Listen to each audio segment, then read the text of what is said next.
আসসালামু আলাইকুম সবাইকে তমলকে এক্সপ্রেসে স্বাগতম।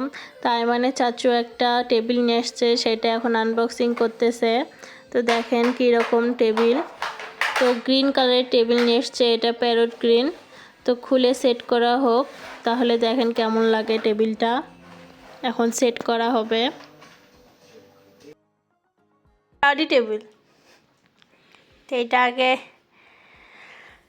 ঠিকঠাক করে লাগাই নিক, আমি দেখাচ্ছি কেমন হইলো। যে এখন এটা পাগুলা লাগানো হচ্ছে।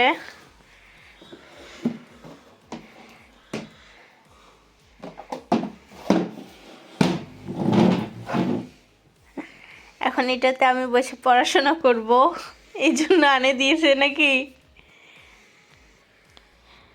এটা হচ্ছে টেবিলের ফাইনাল লুক। এটা একটা স্ট্যান্ড, শেলফ, এটা একটা ড্রয়ার। এখানে আমি আমার খাতা কলম রাখবো, তাই না?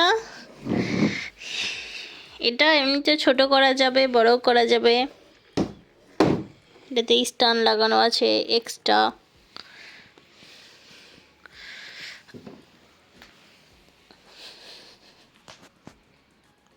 রাত 12টার দিকে আমরা এখন চা খাবো, তো গরম গরম চা বানিয়ে নিয়ে আসলাম। চা তো বানিয়ে নিয়ে আসলাম, কেমন হয়েছে বলো? কি হুঁতে কি বুঝবো? হ্যাঁ না ভালো না খারাপ না পচা, বলো।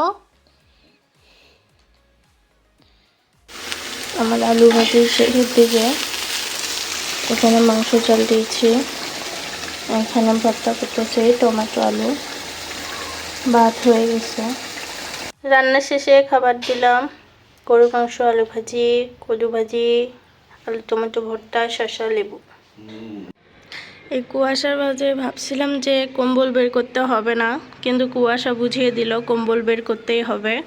তো আজকে একটু রোদ উঠছে, এর জন্য কম্বলটা রোদে দিলাম। যে ঠান্ডা পড়তেছে, 2 দিন 3 দিন ধরে রোদ সেরকম ওঠে নাই। কালকে তো আরোই উঠছিল না, আজকে একটু রোদ উঠছে। আমার রান্না বান্না শেষ, দেখি খাওয়া দাওয়া করবো। আর এই পাশের কাপড়গুলো তো রোদে আজকে শুকাই যাবে। টেবিলটা কালকে সেট করা হয়েছে, এটা এখন বেলকুনিতে বসাবো। তো বেলকুনিটা আগে ক্লিন করে এই জায়গাটাতে বসিয়ে নিব, তারপর দেখাচ্ছি কেমন হইল।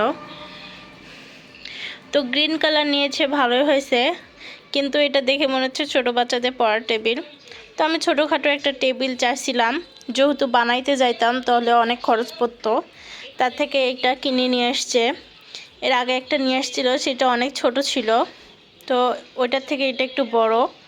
তো দেখি এটা সেট করে কেমন হয়, বেলকুনিতে লুকটা কেমন চেঞ্জ হয়।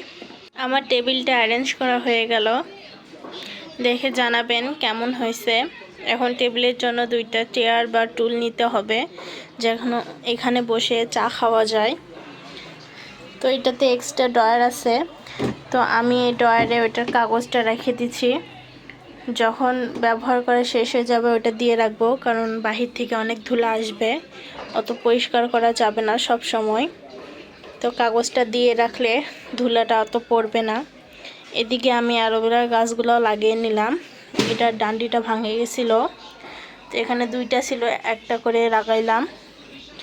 আর এই পাশে আমার ঝাড়ু প্লাস ঘর মোছার লাঠি, তারপর বাথরুম ধোয়ার লাঠি, এগুলো রেখে দিছি। আর এখানে একটা গাছ রেখে দিছি, আর ওই কোনায় আমার ডাস্টবিনটা রেখে দিয়েছিলাম, তো ওই কোনাতেই আছে। তো জানাবেন আমার বেলকনিটা এখন কেমন দেখাচ্ছে। আরও ভালো দেখানোর জন্য আমি ভাবতেছি এখানে কয়েকটা শীতকালীন ফুলের গাছ লাগাবো। দেখি নার্সারিতে গিয়ে গাছগুলো নিয়ে আসলে ভালো হবে। আর এখানে বলকামিটা লাগিয়ে দিলাম, এটা যেহেতু ঘরে রাখার কথা ছিল, আমার মনে হয় ঘর থেকে এটা বাহিরেই ভালো হবে, রোদ্রে অনেক ঝোপালো হয়েছে নিয়ে আসার পর থেকে। তা আমার বেলকনিটা ঝাড়ু দিয়ে পরিষ্কার করার সঙ্গে সঙ্গে আমি ঘরগুলো ঝাড়ু দিয়ে নিয়েছি, এখন গোসল করে নিব। আমার কাছে তো ভালোই লাগতেছে গ্রিন কালারের টেবিলটা। এই শেলফগুলোতে আমি ভাবতেছি ছোট ছোট গাছ লাগিয়ে রাখবো, তাহলে দেখতে ভালো লাগবে। তো এখন দেখি সকালবেলা এখানে উপভোগ করা যায় নাকি পরিবেশ। তো আপনাদের কেমন লাগছে অবশ্যই আমাকে জানাবেন কমেন্ট করে। যে দেখেন এটার সঙ্গে এই পলিথিনটা ছিল, তো আমি ভাবতেছি যখন খাওয়া দাওয়া শেষ করে বা ইউজ করা শেষ, রুম থেকে বের হয়ে গেলে এভাবে পলিথিনটা দিয়ে দিব, তাহলে এক্সট্রা ধুলাবালিটা থাকবে না। আবার যখন ইউজ করব উঠাই নিব। তো আমার কাছে তো এটা ইজি পদ্ধতি মনে হয়েছে। আপনাদেরকে এই পলিথিনটা দেওয়া ভালো লাগছে কিনা জানাবেন। গোসল করলাম, গোসল করে কাপড়গুলো ধুয়ে দিলাম। এদিকে আমার কম্বলটা রোদে দেওয়া হয়ে গেছে, এখন আর রোদ নাই, তো কম্বলটা উঠে নিয়ে যাব। তো নিচে চলে আসলাম, দেখি আইমান কি করতেছে। আইমানের বাসা। আইমান আর আইমানের আব্বু খাওয়া দাওয়া করতেছে। ছেলেকে ফুলকপি খাইয়ে দিচ্ছে আইমানের আব্বু। আমি এখন রুটি খাবো। চালের রুটি গরম করে নিলাম। আমার কালকে 4টা রুটি আমি খেয়েছি, তাই না? কি রান্না করছে? সবজি। সবজি দিয়ে এখন আমি রুটি খাবো। রুটিটা আগে সরে নিই, সবজি নেব। ফুলকপি, আলু, নতুন আলু আর বড়ি দিয়ে সবজি রান্না করছে। আমি একটু খাই, কেমন হয়েছে। আমার সবজি খুব পছন্দ। আমার সাথে এখন টিভি দেখতেছে, তার সঙ্গে আর জ্যাকেটের বেল্ট নিয়ে খেলাধুলা করতেছে। তো আজকে এ পর্যন্ত, সবাই ভালো থাকবেন, সুস্থ থাকবেন, আমার চ্যানেলটিকে সাবস্ক্রাইব করবেন। আল্লাহ হাফেজ।